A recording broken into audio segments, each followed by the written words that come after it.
Are you already registered? I am. There are no long lines for them to get through at the check-in table.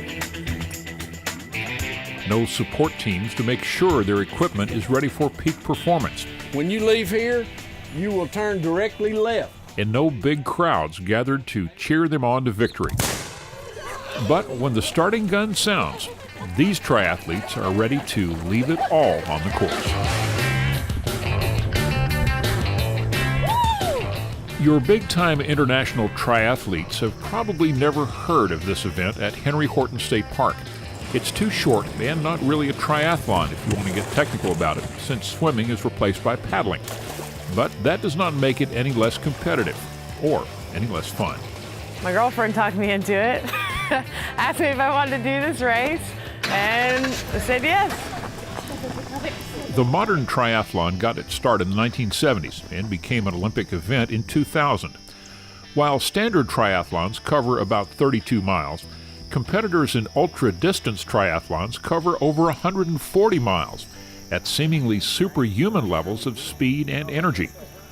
The Hunters for the Hungry triathlon is not nearly as long or as intense, but it's still a challenging race.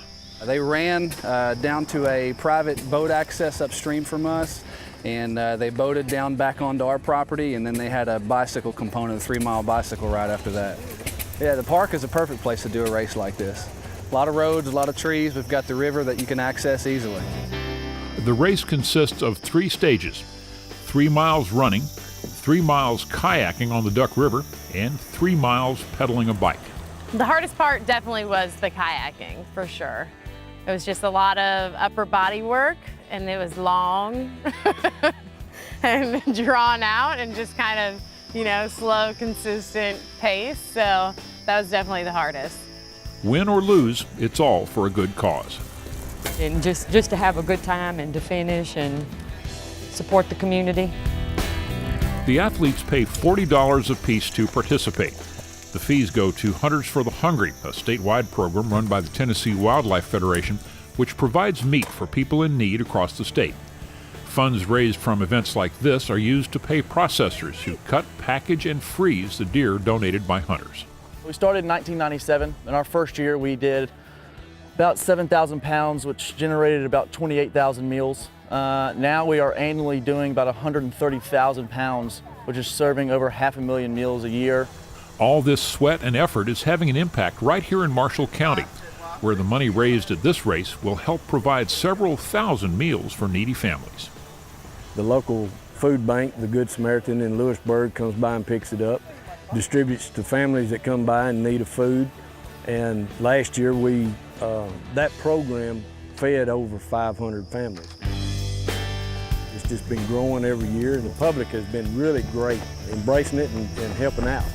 This event actually got its start as a 5K running race, but it didn't take long to include kayaking and biking, taking advantage of the park's natural courses.